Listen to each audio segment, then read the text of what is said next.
Well, I think we all thought we would have a game to talk about, didn't we, this morning? A game, a victory, and back to the top of the league. But it appears that the weather, or Dundee, or some combination of the two, had other ideas.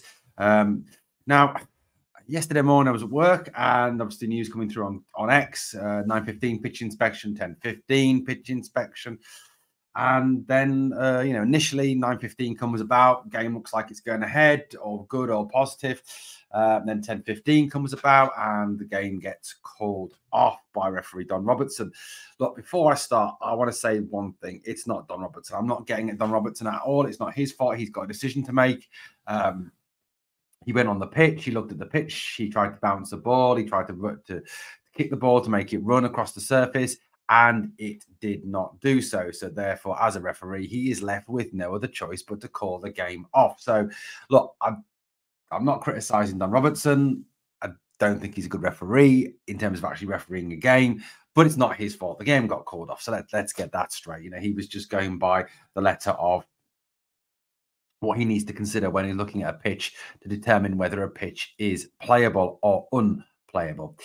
But it is a damn disgrace. It is an absolute damn disgrace that in 2024, in the 21st century, we are still having games called off in Scotland because of rainfall.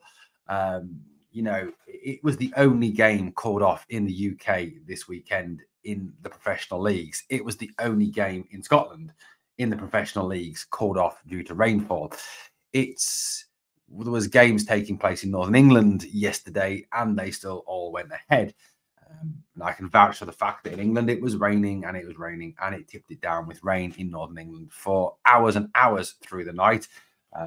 Driving to work this morning, the roads are a bit flooded, and etc. But games in my local area still went ahead. So you've got to ask the question, how is it that other teams can get their pitches ready and in a fit state to play, yet Dundee can't cope with that? It is, I kind of think, a justification that Dundee FC are an absolute joke of a team, that their ground is not up to standard. Their ground is one of the worst in Scotland. It's stuck in the 1970s. The pitch is piss poor quality. The drainage on the pitch is awful. Now, surely there should be some sort of regulation as to the fitness of your stadium and the fitness of your playing surface to be able to perform and to play in the Scottish Premier League. To play at the highest standard of any league, there must be some basic requirements in place. Now, in the English Premier League, for example, there are basic levels of requirement, as in terms of grades of football pitches, floodlighting standards, seating standards, stand standards, if that's not too weird to say. But there are actually not quite. There are very high standards expected.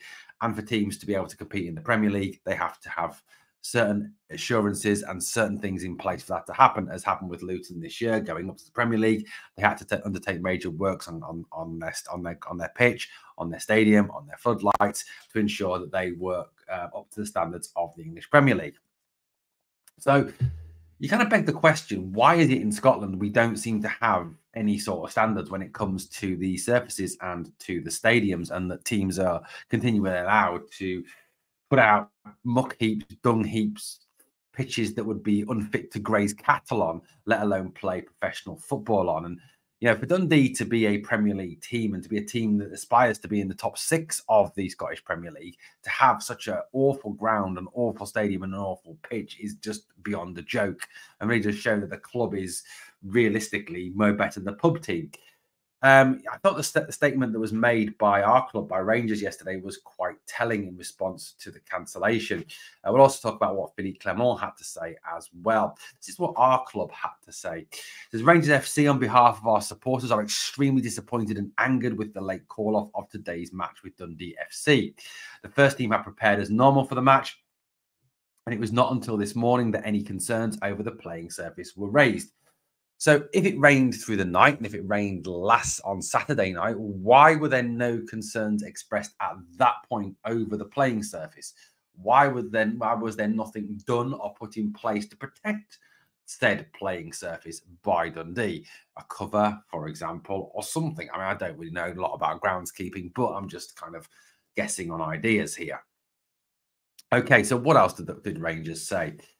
It is not understood why the home club did not raise those concerns in a more timely manner, given the reoccurring issues they have had with their playing surface at earlier points this season.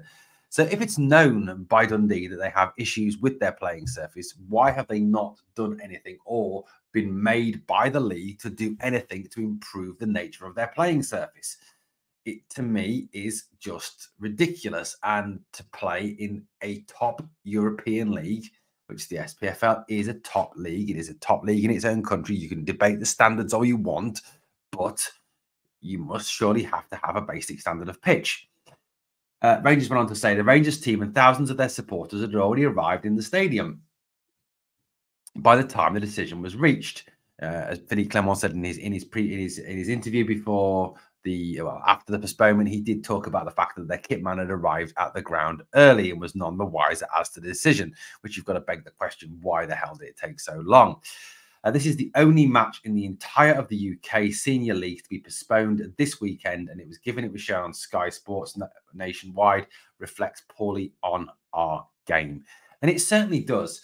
You know, someone who lives south of the border in England, you know, I have, as someone who supports Rangers, you have to put with constant jibes about supporting a team in a farmers league, in a pub league, in a joke league, in a non-league, in all these other comments that are made to you. And when you've got a situation like this one where games are getting, you know, abandoned and called off because it rained, I mean, it's utterly ludicrous. It just is pathetic. And it does, and I agree. And I know that, you know, that Dundee have responded and certain Dundee fans have responded and kind of fought back against this allegation. But, you know, it's ridiculous to fight back against it. At the end of the day, it is wholly true. This, you know, reflects exceptionally poor on Scottish football. You know, like, you know, Rangers said in their statement, no other game was called off this weekend in the UK. So this game is called off in the UK. Now, I know conspiracy theories have gone wild as to why the game was called off. And you know, that's always going to be the way, you know. Dundee loves Celtic and they're just trying to help Celtic, etc., etc. I don't think that is 100% or anywhere near the truth of the matter. You know, I think the genuine fact here is that their standards and their ground and their facilities are not up to scratch to be able to play in the top league. You know, as such, they should be relegated from the league, kicked out of the league. In addition to that, the fact that this is a reoccurring issue that they have failed to address is negligence. You know, they have known for a long time now that this pitch is not in a fit standard to cope with large amounts of rainfall. Therefore, they should have done something about it. They have not done anything about it. Therefore, sanctions should be in place from the league to make teams go out and actually do something about their pitches and do something about the standards of their pitches. I mean, Philippe Clement even talked in his interview about the fact that, you know, it had rained all over Scotland, yet other games hadn't been called off and games were going ahead. You know, I think he found it absolutely incredulous that this game had been called off because of the weather. Utterly ludicrous. I mean, it just smacks of unprofessionalism. It smacks of amateurness. It smacks of non-league. It smacks of pub football. It smacks of local park football. And it just, like I said, in the 21st century, absolutely beggars belief that this can be allowed to happen. Like I said, some sort of sanction must be put in place to counteract this and to make clubs have their grounds and their pitch standards up to a high enough standard to allow games not to be postponed unless there is absolute freak weather. And we're not talking about freak weather in this case. There wasn't, you know, torrential rain. It wasn't like a storm, and it wasn't snowfall, and it wasn't ice, and it wasn't anything that made the ground or the surrounding areas dangerous. So again, I don't get why something has not been done previously about this issue. I get in Scotland the weather's not great. I get that it rains, and I get all that. But if you are aware that you are having between winter months and spring and autumn months where the weather is not great to have to host football games, then you need to put things in place like adequate drainage, like under soil heating, to make sure your pitch is in a fit standard to host Premier League football. I guarantee if that game had been at Ibrox today, it goes ahead on that immaculate surface. Why? Because we've got adequate drainage, because we've got undersoil heating, because we've got everything in place to make sure the pitch is playable. You know, if it was at Parkhead, horrible place it is, it still would take place. You know, you've got to raise severe questions about the standards and about the expectations and about the professionalism of this club to allow this to repeatedly happen and not take action to stop it from happening. Now, we go into the international break. We're not top. We're 2 points behind. Now, it's fortunate in a way that we're not in the Europa League, so we do have our midweeks free, so it's not going to cause huge fixture pile-ups. Trying to find a place to fit this game into the schedule. So, you know, that is one positive, you know, that it's not going to be a situation where this game will suddenly be crammed in and we'll end up playing 3 games in a week or something like that, you know. I mean 4 or even 4 games in a week. So, you know, that's just what it is. It is what it is. But, you know, the league have got to think very carefully about where they schedule this game, you know, and how they schedule this game. You know, I saw some comments today, you know, as regards, oh, I wouldn't be surprised if this game's not a few days before the Old Firm games, try and tire Rangers out to give Celtic the best possible opportunity to win. So the 7th of April is a Sunday. As people said, oh, it's bound to be on the 3rd or the 2nd or the 3rd of April, you know, just before the Old Firm games, try and give Rangers 3 games in a week to try and get Rangers tired so the Celtic have an advantage. Look, it's conspiracy, you know, and I get why.